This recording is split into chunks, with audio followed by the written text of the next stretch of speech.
Should you start freelancing now, or should you rather learn a bit more and get more knowledge before you can start selling your skills? So this is one of the, I get this question a lot, but I also know that this question is on the mind of every single successful and unsuccessful coder that thinks about starting his own freelance or her own freelancing business. So should you rather learn more, or should you start now? And if you are honest with yourself, you will never believe that you are actually ready to start earning money. You never believe that you have value to contribute to other clients, to freelancing clients. So therefore you would rather spend more time learning and preparing, and this is very intuitive in our society. Where does it come from? I don't know. Maybe it's the education system that people are prepared for 20, 25, even 30 years in university and in school and so on, before they think that they have already valuable stuff to contribute. So many people with 18 years old, for example, they are grown-ups, they have lived 18 years in the world, they think they don't have value enough to contribute to businesses, to society, to create meaningful things and create value to the world. And therefore they would rather spend 5 more years learning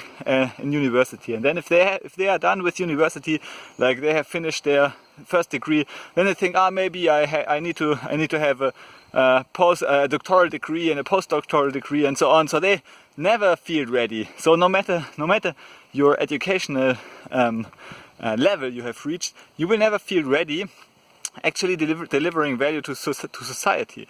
You will always feel that there's more to be learned, because it's inherent in knowledge that you always believe, you always realize that the more you know that you don't know even a fraction of what you might know. So it becomes more and more obvious the more you know that you actually know only a partial thing of the universe. And so therefore I think a much better model.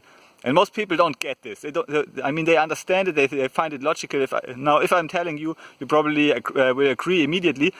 But you don't really get it. You don't really absorb it and internalize it and find the takeaways that will immediately result from this statement. So what is it? The thing is, you already have a value that is larger than 0 to clients. Okay, so if you start as a freelance developer, for example, your hourly rate is already larger than 0. I don't know what it is, but it is something. You can already give some value to clients. So if a client could hire you for, say, $1 per hour, even if you are a complete beginner, he would probably do it, because he will get he's a business owner, he or she is a business owner, so they hire you for $1 per hour. You do some work that only beginners can do, maybe, and he will get a good return on investment on this, probably. So he will earn more on your work than he has to pay you. So therefore you already have value. Your value is $1, $2, it's anything. It can be $10, it can be $20.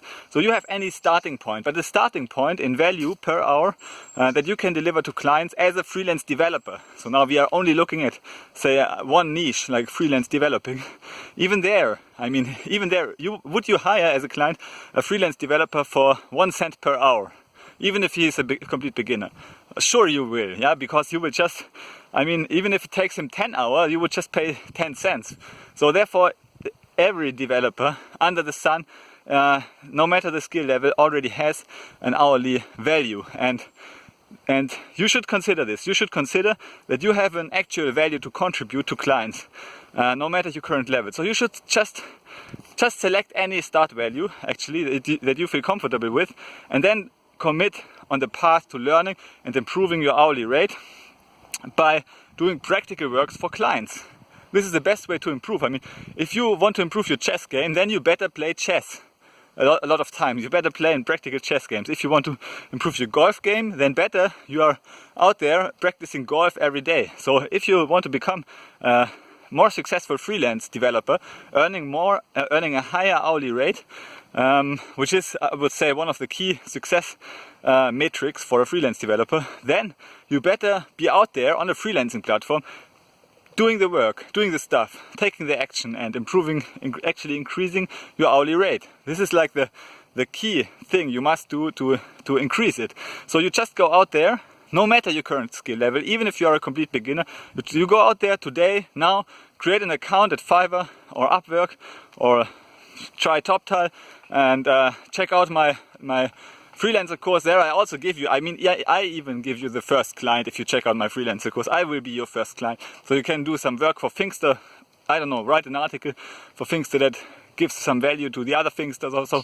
And you just do the work and you take the momentum, feed back the momentum and the energy from the previous gig into the next gig. Feedback, stay on it, day in, day out, and increase your hourly rate over time. So yes, start now.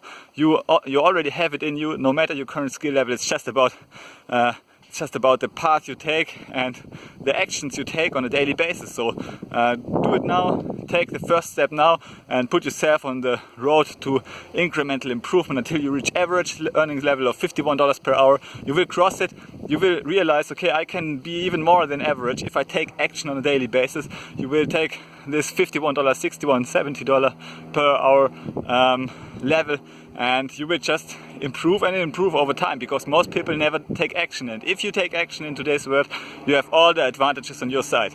Okay, so check out my Freelancer course. I give a link in the description below, and see you in the next video. Bye.